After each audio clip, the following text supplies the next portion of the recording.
Isang mapagpalang araw muli sa ating lahat mga kapatid. Ako muli si Adrian Bernales ng Batch 3. At ito ang aking daily devotion.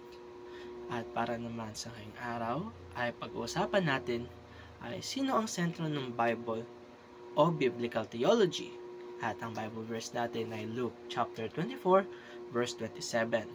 Bago tayo magsimula ay alamin muna natin kung ano ang Biblical Theology.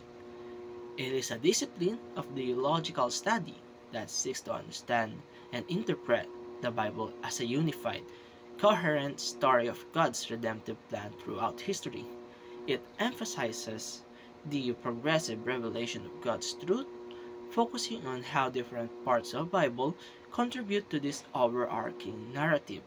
At ay isang pamamaraan ng Biblia kung saan inuunawa ang Biblia bilang isang buong storya ng ating Panginoon at ini-interpret natin ang mga nais niyang iparating sa atin. At para naman sa ating Bible verse na Luke chapter 24 verse 27 ay at nagmula kay Moises at sa mga propeta ay piniliwanag niya sa kanila ang mga bagay tungkol sa kanya sa lahat ng mga kasulatan. Sinasabi rito na sinasabi ni Kristo sa kanyang mga disipulo na mula sa aklat ni Moises hanggang sa mga propeta ay pinaliwanag niya ang mga nakapaloob dito na kailangan ni Kristo ma-fulfill o may sa katuparan. At sinasabi niya sa kanyang mga disipulo na ang Biblia ay patungkol lahat sa kanya.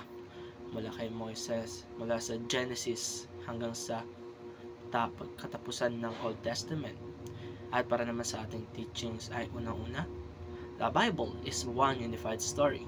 Ang Biblia ay hindi mga kwento na iba-iba ang storya o kahit magkakaiba ang storya, ang Biblia ay isang buong kwento na ang sentro ay walang iba kundi si Kristo.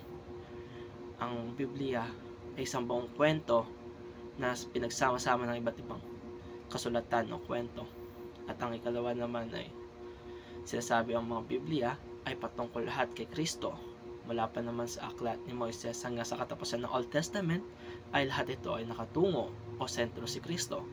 Kagaya na lamang ng sinasaad sa Luke chapter 24 verse 27, sinasabi ni Kristo na mula pa sa unang-unang kasulatan ni Moses at pagmula sa mga propeta, ang mga nakasaad dito ay patungkol lahat kay Kristo. At pangatlo ay the Bible is a continuous story of redemption. Ang Biblia ay isang kwento ng pagbabago o pagtutubos ng Panginoon sa ating mga tao. Dahil tayo mga makasalanan wala pa kina Eva at Adan, kung kaya sinugo niya si Kristo Jesus sa lupa upang magkaroon ng pagtutubos sa ating mga kasalanan at sa pamamagitan ng kanyang sakripisyo ay nagkakaroon ng kaligtasan. At bago naman umakyat si Kristo sa langit, ay sinabi niya sa kanyang mga disipulo na idisipulo ang bawat bayan o bansa at gawing mga tagasunod niya. Para naman sa ating application ay unang-una, study the Bible as a whole. Pag-aralan at pagbulay-bulayan natin ang Biblia bilang isang buong kwento na nakasentro si Kristo at hindi lamang paiba-iba ng mga aklat ang ating binabasa. Dahil sa pamamagitan nito ay nalalaman natin o maunawaan natin ang mga nais iparating ng ating Panginoon para sa atin. Kalawa ay read the Bible, Christocentric way. Basahin natin ang Biblia nang hindi lamang basta-basta. Hindi natin siya basta-basta basahin o ikwento. Bagkus ay basahin natin ito nung nakasentro sa ating isipan at puso ay walang iba kundi si Kristo. Unawain natin ito na si Kristo ang pinag-uusapan o lahat ng mga kaalaman o kaisipan na kapaloob dito ay mula kay Kristo at hindi sa mga nagsulat ng aklat.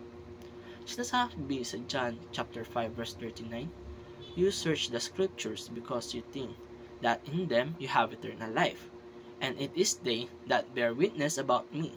Sinasabi rito na hindi sa Biblia nakakamit ang kaligtasan, bagkus ang Biblia ay isang aklat na nagtuturo sa mga kaisipan ng Diyos at sa pananampalataya naman natin kay Kristo makakamit ang tunay na kaligtasan.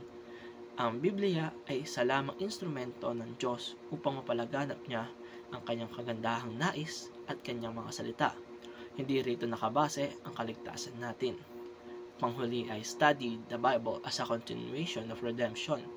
Sinasabi rito na ang Biblia ay isang paraan ng pagpapatuloy ng panghingi natin ng kapatawaran sa ating mga kasalanan at pagkakaroon natin ng pagbabago sa ating mga buhay na walang ibang nakasentro kundi si Kristo lamang. At mga kapatid, dito na nagtatapos ang aking daily devotion. Ako muli si Adrian Bernales ng Batch 3. Maraming salamat sa panonood.